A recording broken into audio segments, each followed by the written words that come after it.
Valve Software, the greatest video game company in the entire history of forever. Sometimes I look at the gaming industry today and it feels like we've hit the peak of what video games are capable of being, and we're just seeing the same games again and again and again. And the only real measurable difference between these games is just certain nuances that set them apart a little, or that the graphics are better, or the story is different, or the writing is different. And I like to think that's how people felt in the early 90s during the Super Nintendo and Sega Genesis era. Even though graphics and sound effects were getting better and the processing was getting blastier, by and large, most games were still just some pixelated cartoon guy walking left and right. That is, until the 3D revolution came. There were already some games that were technically 3D games, but fundamentally a lot of them were still doing much of the same stuff that they were doing with 2D graphics except with 3D, but it didn't take long before the ideas started flowing. Doom, Crash Bandicoot, and then BAM! Mario 64. To say that Mario 64 opened doors is a huge understatement. Mario kicked the fucking door off of its hinges, and then a billion mind-blowing new ideas and inventions would follow as devs started going, wait a minute, if this is possible, then anything is possible, opening up a goldmine of previously untapped potential across all genres and platforms. Even Gabe himself cites Mario 64 as an influence, going as far as to claim that it's his favorite game of all time, and convinced him that video games are an art form. The closest thing I can think of to a technologically driven paradigm shift in video game technology today that comes close to that is motion controls and VR. But people don't really seem to give that much of a shit about either of those things these days, probably because they're garbage. Sony is suggesting their crackhead SSD is fundamentally changing games, but honestly, I don't think it is. Will we ever see another groundbreaking paradigm shift as substantial as the jump to 3D?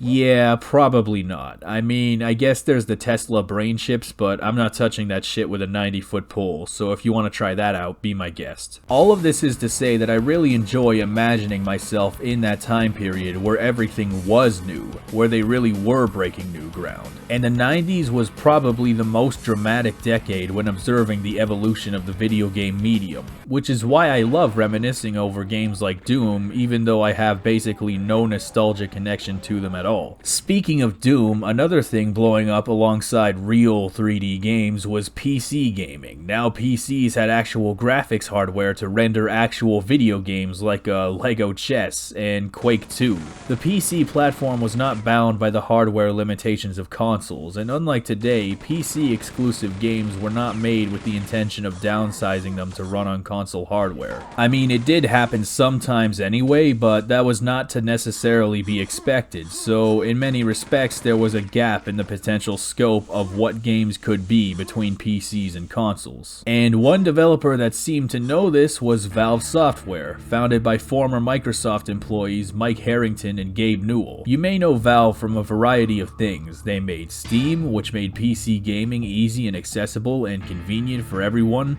I'm sure most of you, if not possibly all of you, use it a lot. They made something called a Gabe Newell, which I'm sure everyone has at least two of in their backyard. We're gonna go ahead with our Cleveland Steam Box. You called it the Cleveland Steam Box? That's correct. It's just supposed to be just the Steam Box. What's a Cleveland Steam Box? That came from the Cleveland Steamer. They made Portal 2, Team Fortress 2, Left 4 Dead 2, and Half-Life 2. But did you know they made a game called Half-Life?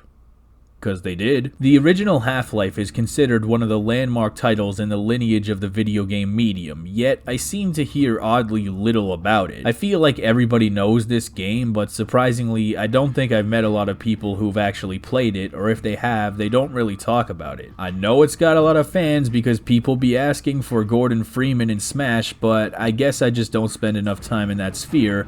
So, Phantom Bino decided to finally rip off the band-aid and play Half-Life himself, and within 2 hours, it was very clear to me why this game was such a big deal, and why it has endeared as long as it has. I have absolutely zero nostalgic connection to this game. I beat it a few days ago at the rip age of 23. I meant to write ripe age, but I wrote rip age, so fucking rip, I guess. But this game is as old as I am, and it's every bit as sharp and sexy. Turns out that Half-Life is kind of a big deal.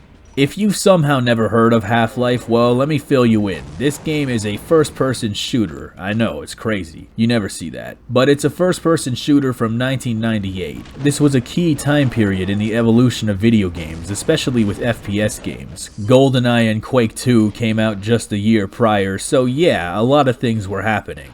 Actually, funny thing is, Half-Life is actually made with a heavily modded version of the Quake engine. The game opens with this long sequence where you enter the Black Mesa research facility on a railway, looking out the window at this massive labyrinthine world. It's such a creative and effective way of immersing you into the setting before you've even really started playing the game. They're giving you this scenic tour of this maze-like death march that you're about to endure. And that probably is the biggest innovation of Half-Life, its immersion. This is a highly detailed, masterfully crafted, and cohesive world that looks like it could really exist, even 23 years later. It's insane. It shouldn't even be possible. Gabe himself claimed that they didn't just want to make a shooting gallery like all the other FPS games, and that's what really sets it apart to this day.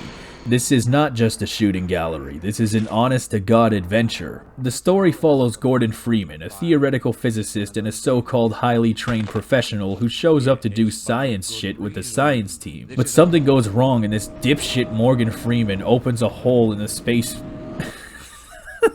I wrote Morgan Freeman. Okay, so Gordon Freeman accidentally opens a hole in space-time, causing aliens to show up and destroy the entire facility. So Gordon must now escape the facility, which is now shitting itself from every direction. The gameplay of Half-Life involves a variety of environmental puzzle solving, platforming, and shooting. Even though they weren't trying to make a shooting gallery, it is still very fun to shoot things in this game. I especially love how you can explode every single corpse with your crowbar. It doesn't get you anything, but it's so fucking just simple fun. For the entire runtime of the game, every single enemy I killed, there was never a time that I didn't do this. The game actually has a lot of simple pleasures like that, like breaking the boxes open for items, and that satisfying soda can sound that plays every time you access the first aid kit.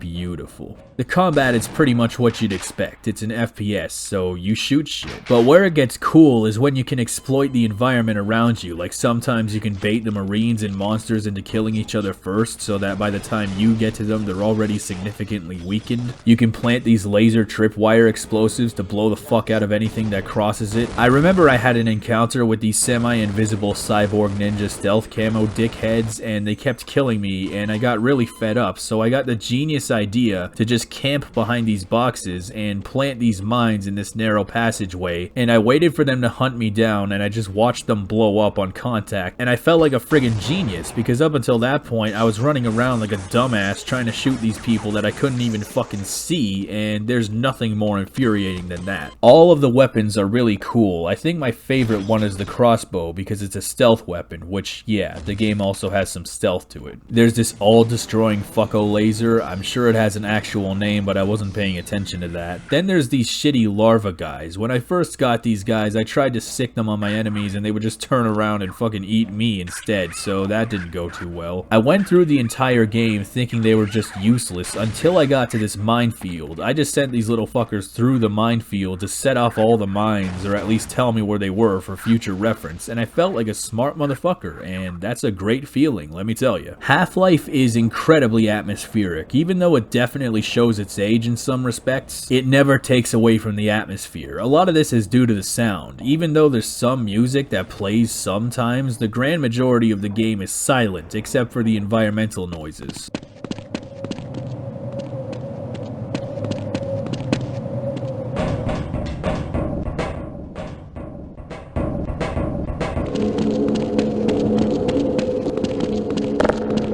This often tricks you into developing a false sense of security, so you can go up an elevator and a billion soldiers can descend from a military chopper to blow your dick off all the way to Hasbino Hotel. There's no music for 90% of the game, but when there is music, it's some of the best shit you'll ever hear. The game can also be surprisingly scary. Of course, with the intense gore and violence, that's definitely at least part of what they were going for, but it's quite spectacular how often it actually succeeds. Nothing is scarier in this game than the water. There's no transparency effect, so you can't see what's actually down there until you descend, and when you do, there's a good chance that one of these fuckster goblin shark thingies is down there and is gonna swim at you at light speed and maul you to death. And that's when you make the horrifying realization that you cannot use your weapons under the water, so fuck. Nothing is cooler than the ridiculous amount of often unnecessary details that are sometimes there for no other reason than to make the world feel real, and even though these are old ass graphics that are like the halfway point between N64 and PS2, it really does feel like a real place that could actually exist. Every single area has a purpose and no two areas look the same. I especially love these vending machines. You press every button and it dispenses a soda and it recovers a single hit point. It's honestly so charming and cool that they thought of that, to the point that I have to drink every single soda, at which point it actually recovers a substantial amount of health, which is extremely helpful. There is dialogue and the occasional cutscene, but the vast majority of the story is told through the gameplay and just witnessing the horrifying chaos of the situations unfolding before your eyes. That oh shit moment when the military shows up and you think, ah, finally, the cavalry has arrived, and then they start indiscriminately killing the scientists instead because they're actually just there to cover up the disaster so the public doesn't get a hold of it. It's the same as it always was. Scientists want to make the world a better place and instead end up as disposable tools of corporations and governments. I especially love just barely seeing G-Man fuck off through a portal to hell through a window and thinking, what the fuck, get back here, you little shit, I ain't done with you. I can assure you personally that every good thing I said about Half-Life is true for 91% of the game. For the majority of the Half-Life roller coaster, Valve is bringing its A game. Again, I'm not going to pretend it isn't often dated, but even when it is, it's usually very manageable. It's only really a handful of disparate dogshit gameplay beats shy of being a 5-star game in my eyes. Unfortunately, my enjoyment with the game entered an absolute terminal velocity freefall in the last 9% of the game once I ended up on this shitty alien planet. It's a mixture of cranking up the difficulty in a regular endgame way combined with some of the most janky, clunky ass bullshit I've seen in a while. You have respawning enemies, you have tight ass corners, you have the crappy jumping controls and the physics from the rest of the game, except this time you are in low gravity and you have to launch yourself out of these planet sphincters onto these moving floating platforms in the air, except you have very little aerial maneuverability, so if you miscalculate you'll fall and die on impact. And there's enemies shooting at you from all directions, and if there's a platform above you when you exit, it'll kill your momentum and fuck you over 3 billion times. And also, there's this new janky ass long jump move which we just introduced into the game 2 seconds ago, and now the jumping controls are even more frustrating, and now there's trampolines that sometimes launch you automatically, except sometimes you have to jump but you have to do it at the right moment, or sometimes it just doesn't work at all and it's just like this fucking game. I cannot even begin to quantify how goddamn infuriating this was, and the worst part is that I know somewhere out there in this world of 7.5 billion people, some dickshit McGee is probably willing to defend this design choice to his dying breath, and if he ever sees this video, there's gonna be like an Ivy League master's thesis in the comments section telling me how wrong I am for disliking this part of the game, even though I like 90% of the rest of it. There are occasional moments like this at other parts throughout the game. The rest, though, is largely excellent and very much ahead of its time. It's so seamless and efficient in how it pushes you from one crazy moment to the next with a split-second load screen in between. I mean, I'm sure that load screen would be way longer if it was 1998, but I don't know. I just really like barely existent load screens. There are games today that can't even figure that out. You can say what you want about Naughty Dog, but goddamn, dying in Uncharted is way less infuriating than dying in most games. Because you die, you get an audio cue, and then bam, you're right back in business. Joel and Ellie, back in business.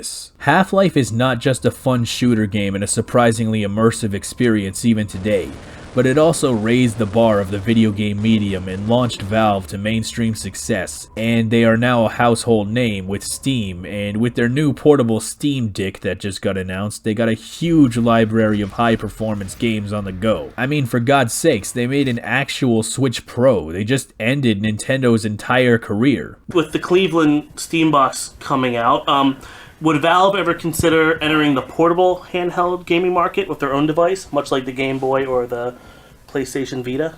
The portable Cleveland steamer could be taken with you into the shitter. When Gabe played Mario 64 and said it was his favorite game of all time, he was but the learner.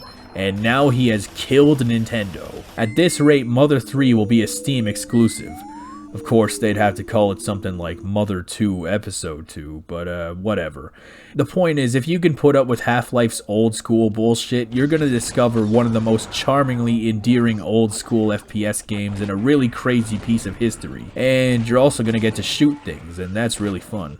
Hey cousins, I just wanted to remind you all of the Ask Me Anything video that I'm making soon. I already got a bunch of questions, but if you want to ask me some more questions for me to answer in that video, you should speak now or wait until I have 10 million subscribers, which is when I'll do my next AMA video after that one. So if you're cool waiting 50 billion years, that's fine, but if you got any questions now and you don't want to wait, then drop a comment or tweet it at me, I don't really care, just as long as it enters my consciousness somehow. So yeah, thank you very much for watching, and I'll hopefully see you there.